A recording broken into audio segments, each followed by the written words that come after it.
Planejamento financeiro para a sua viagem. Fala pessoal, tudo bem? Esse vídeo é dedicado para você que tem dificuldade em planejar sua viagem, né? Tem dificuldade para organizar uma viagem, tem dificuldades também financeiras para viajar.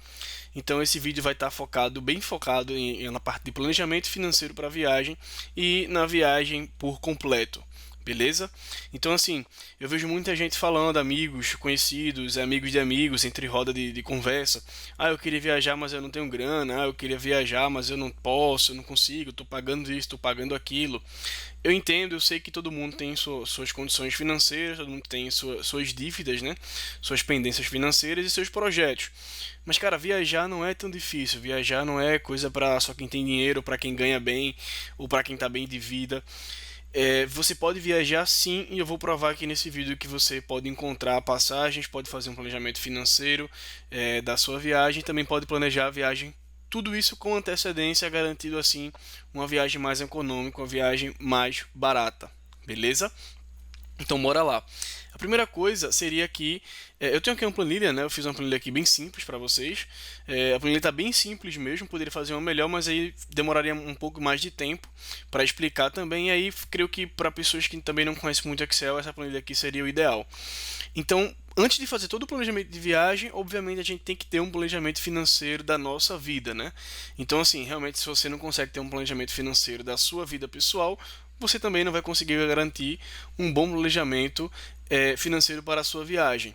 Então eu separei aqui uma regra que é a regra 50, 30, 20. Essa regra é uma regra que indica os especialistas, né? Uma regra para quem quer organizar suas finanças. Essa regra é indicada para pessoas que justamente estão precisando, que querem começar a organizar sua finança, mas não sabem por onde.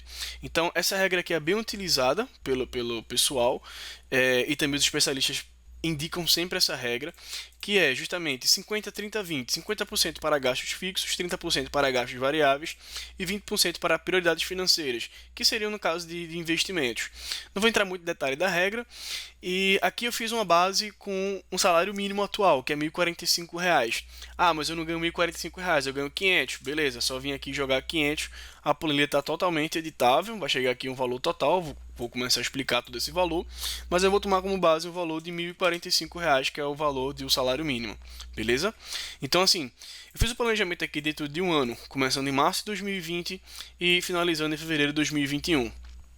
Se eu recebo aqui mensalmente R$ 1.045, eu vou ter aqui 50% para gastos fixos. Que seriam gastos fixos? Seriam, por exemplo, gastos com moradia, com alimentação. Como o próprio nome diz, gasto fixo já são os custos fixos que eu tenho todo mês. Então, se eu tenho que fazer uma recarga no meu celular, eu tenho um plano de celular que custa R$ 40, incluindo esse valor. Se eu tenho um custo fixo com cartão de crédito de R$ 120 foi o parcelamento do meu celular, incluindo esse valor de gastos fixos, beleza? Gastos variáveis são os gastos que a gente tem, que justamente como o nome diz, gastos variáveis, né? Geralmente são gastos que a gente dedica ao lazer, à compra de bens ou produtos que são de consumo, que a gente não tem essa compra mensalmente, não é um gasto fixo, mas também a gente de vez em quando está lá comprando, está consumindo um produto ou um serviço. Então a gente coloca aí como gastos variáveis. Prioridades financeiras são justamente os investimentos. É aquele valor, né, que você guarda mensalmente na sua poupança ou na sua caderneta de ações, ou você está guardando para investir em outra coisa. É justamente esse valor, prioridade financeira, é o restinho que sobra ali do seu salário que você tem que guardar, você tem que poupar para caso precise em algum momento de emergência ou então para um investimento financeiro que você deseja, que você almeja muito. Então, seguindo aqui a linha de raciocínio, se eu recebo aqui R$ 1.045 todos os meses, dentro de um ano, ao final de um ano, eu teria aqui um montante total de R$ 12.540. Esse valor está correspondente a 12 meses, tá? Se eu venho aqui e seleciono todos os meses, eu vou ter aqui um total de 12 meses. Então, se eu tenho aqui R$ 12.540, eu tenho 6.270 dedicados a gastos fixos. Vou fazer um filtro aqui, diminuir aqui e recolher um pouco a planilha. Vou deixar bem resumido aqui esse planejamento de viagem. Então, gastos fixos eu teria aqui 6.270, gastos variáveis eu teria aqui 3.762 e prioridades financeiras eu teria ao final de um ano R$ 2.508 guardados, né, ou investidos em algum tipo de carteira de investimentos. Então, por exemplo, essa soma aqui vai dar justamente os R$ 12.540 que tem aqui, que seria o valor total, beleza? Então, antes de tudo, antes de fazer um planejamento financeiro da sua viagem, você precisa fazer um planejamento financeiro da sua vida pessoal. Então, uma dica que eu utilizo aqui é essa dica da regra 50-30-20, que vocês podem encontrar um pouco mais de detalhe na internet, beleza? Então, bora lá. Vou pular aqui para uma outra aba, que é o planejamento financeiro da viagem em si, beleza? Se eu tenho aqui, eu fiz uma planilha bem simples, como eu já comentei para vocês. Eu tenho aqui uma descrição em quantidade de dias. Então, tenho aqui passagem, hospedagem, alimentação, higiene pessoal, custos adicionais e reserva de emergência. Quais são os principais itens de uma viagem? Passagem, esse aí é o principal. Se você vai pegar um avião, ou se você vai de ônibus, ou se você vai de algum outro tipo de meio de transporte, alugar um carro, o que seja, coloca aqui um custo de deslocamento, né? Deslocamento, ou um custo mesmo com passagem aérea. Beleza? Então, assim, esse valor aqui, eu coloquei um valor mais ou menos de R$ 1.500, um valor aproximado de R$ 1.500. No outro vídeo que eu fiz sobre uma ferramenta que é o Google Flights, né, como buscar passagens mais baratas com o Google Flights, a gente conseguiu encontrar passagens de mais ou menos R$ 1.500 aí, por exemplo, saindo de Recife e Santiago. Dá uma olhadinha lá no vídeo que está bem interessante também.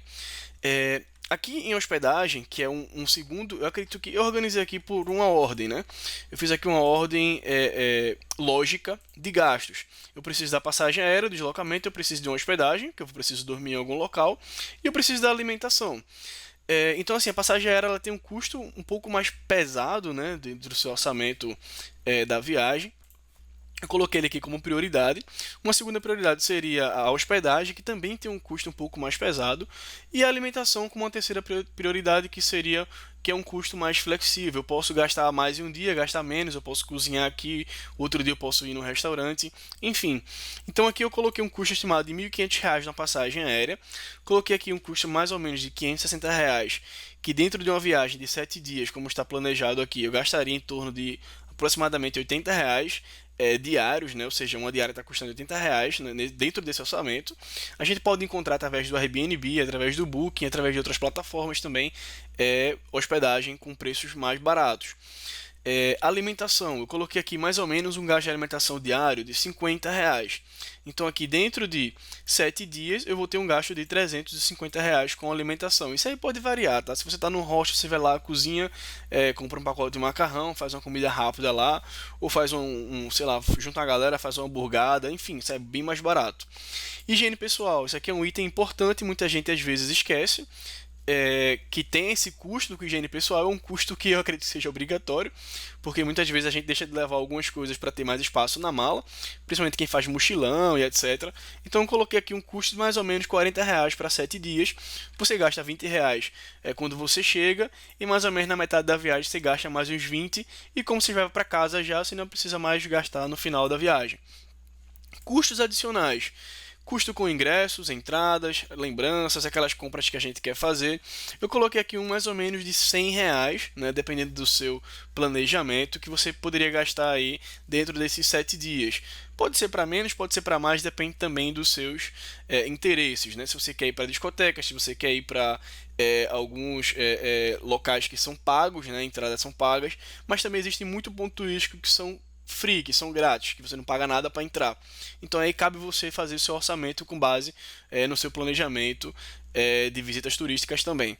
E coloquei aqui uma reserva de emergência de mais ou menos R$ 200, que 90% das viagens acredito que sempre tem tem que ter um fundo de emergência, porque sempre a gente encontra algum contratempo, né? Às vezes uma compra de uma comida no aeroporto, às vezes um táxi pegou errado, o Uber foi na localização errada. Então coloca uma emergência aí, uma reserva de emergência de R$ 200 para valer a pena esse valor, né? Às vezes tem gente que viaja com um orçamento um pouco bem curto, bem apertado, e isso realmente eu não indico, porque eu, como já viajei também, já passei por alguns contratempos, né? Que aí a reserva de emergência ou até mesmo um cartão de crédito desbloqueado para viagens internacionais acabou salvando. Então aqui a gente teria um custo total de R$ 2.750. Deixa eu voltar para cá para orçamento, e aí eu vou mostrar aqui para vocês que ao final de um ano, se eu gasto aqui, se eu guardo aqui com base na minha regra 50, 30, 20, se eu tenho prioridades financeiras, então ao final de um ano eu guardei, consegui juntar, né, R$ 2.508, eu já consigo mais ou menos chegar nesse valor aqui de R$ 2.750, que foi o valor estimado da minha viagem. Porém, esse é o objetivo do vídeo, né? Se tem gente que vai viajar, eu quero viajar daqui a um mês, beleza, mas tem gente que quer comprar tudo em cima da hora, então vai acabar gastando esses R$ 2.750 aqui em cima da hora. Qual a ideia? Se eu sou um cara organizado, se eu planejei a viagem, se eu conseguir absorver toda esse ensinamento, toda essa ideia do vídeo, então eu já vou começar a planejar minha viagem, já vou começar a fazer um planejamento aqui, um orçamento financeiro dentro de um ano, e aí eu já vou começar a ter todo o planejamento. Se eu sou um cara organizado, eu já vou evitar aqui, por exemplo, a compra de uma passagem aérea no valor de R$ 1.500. Já consigo aí quitar, né, tirar mais quase 50% de todo o valor do custo da minha viagem. E se eu sou um cara ainda mais organizado, eu consigo aqui eliminar o valor da hospedagem, né, e como o cálculo que eu fiz aqui, os parcelados, que aí eu tenho uma passagem de R$ 1.500 e consegui parcelar em 12 vezes e o valor da parcela foi para R$ 125 mensais. E também a hospedagem, encontrei um valor lá legal de R$ 560, consegui fazer uma divisão, dividir no cartão em 12 parcelas, em 12 vezes, e consegui um valor de 46, aproximadamente R$ 47 mensais. No final, esses dois valores aqui vão sair por R$ 171,67. Esse custo eu posso incluir aqui nos meus gastos variáveis. Vou diminuir aqui, vou recolher um pouco a planilha e consigo incluir aqui nesses gastos variáveis. Então, se aqui eu consigo fazer um valor de R$ 171, né, 172 aproximadamente mensais, eu consigo incluir aqui num gasto variável, que seria o meu gasto com compra de cartões de crédito, por exemplo. Então, esse valor aqui ao final de um ano seria o valor total da viagem que a gente tem aqui, que seria 1.500 mais 560. Se eu faço aqui uma soma, eu tenho aqui R$ 2.060, então aqui eu subtraria esse valor menos R$ 2.060. Deixa eu conferir aqui se foi 2.060, exatamente, 2.060. Então aí restaria mais ou menos R$ 1.700, que dividido por 12, eu teria um valor de R$ 141 restantes, né, para gastar com a parcela de um celular, uma parcela de outra coisa, outra dívida que eu tenho do cartão de crédito, ou outras prioridades, depende de cada pessoa. Então, se eu tenho aqui um planejamento, incluir aqui nos gastos variáveis o custo com minha passagem e hospedagem, no final, eu vou utilizar minhas prioridades, minha rubrica, né, como a gente utiliza esse termo na impressão de conta. Então, vou ter aqui esse último termo, né, esse último fator aqui, que é prioridades financeiras. Eu vou ter aqui um valor de R$ 2.500, um saldo de R$ 2.500 para gastar justamente com os meus custos da viagem. O custo da viagem aqui ficou em torno de mais ou menos de R$ 690. O que é que isso significa? Significa que se ao final de um ano eu tenho aqui R$ 2.508, eu vou fazer aqui R$ 2.508 menos o valor do meu custo com a passagem. E ainda restam R$ 1.818 para você gastar ou investir ou deixar lá na poupança rendendo. Beleza? Então, essa é uma dica, creio que é uma dica que vai ajudar bastante o pessoal, que eu escuto muita gente falando, eu não consigo viajar, eu não consigo ter dinheiro, você viaja muito, como é que você faz? Então, assim, não é difícil, não é um bicho de sete cabeças, é apenas um planejamento financeiro e um planejamento da sua viagem. Você consegue economizar, você consegue viajar e ficar bem tranquilo no final do seu planejamento, né? Você não vai ficar atolado de dívidas, não vai ficar pagando parcelas pós-viagem, né, que isso aí é bem chato também. O ideal é você sempre tentar pagar tudo antecipadamente, até porque sobra mais um pouco de dinheiro para você gastar. Por exemplo, aqui eu poderia torrar esses R$ 1.800 total em algum passeio, alguma coisa, ou total nessa viagem, queria só fazer compra. Beleza, faz só compra. Seguindo um outro vídeo anterior que eu também fiz, que foi o Google Flights, vou só mostrar aqui para vocês rapidinho. Aqui no Google Flights eu posso buscar passagens, né, de uma forma mais econômica, uma forma mais barata. Então, por exemplo, no outro vídeo eu coloquei aqui Santiago do Chile, um exemplo. Jogando aqui Santiago, eu vou colocar aqui as datas, tá? Vou colocar aqui redefinir, vou jogar lá para frente, por exemplo, outubro, novembro. Aqui eu consegui uma passagem de ida no dia 14 de outubro e volta no dia 28. Então eu consigo comprar uma passagem Recife-Santiago do Chile por R$ 1.320. Já é bem a menos do valor que a gente encontrou, né, que a gente fez lá na plataforma do Excel, que foi de R$ 1.500. Então se eu coloco aqui, ó, que foi 1.500, que 1.300 e... Deixa eu voltar aqui. Se eu coloco aqui a passagem me custou 1.320, então aqui eu teria um custo de 1.320 com passagem aérea e meus 560 com hospedagem. Sairia até um pouco menos, 2.570, chegaria bem próximo do valor aqui que a gente teria com prioridades financeiras. A gente teria essa rubrica aqui livre, né, de gastos variáveis e somente dedicaria o que eu juntei das minhas prioridades financeiras para o custo da minha viagem. Então, essa plataforma é bem legal do Google Flights. Há um outro vídeo meu falando sobre essa plataforma, sobre pontos bem específicos aqui que a gente pode encontrar voos ainda mais baratos, que você também pode ver esse vídeo lá para encontrar suas passagens, beleza? Então esse foi mais um vídeo, espero que você tenha gostado. Deixa seu feedback aí. A gente tem a página do Instagram, que é a página Our Trip 2020, que é uma página do Instagram dedicada a viagens, né? E também tem lá no YouTube os vídeos, né, dedicados a essa parte de viagem também. Vou deixar aqui na descrição do vídeo, deixar aqui na descrição do Instagram todas as informações e também o anexo dessa planilha. Valeu, muito obrigado e até a próxima.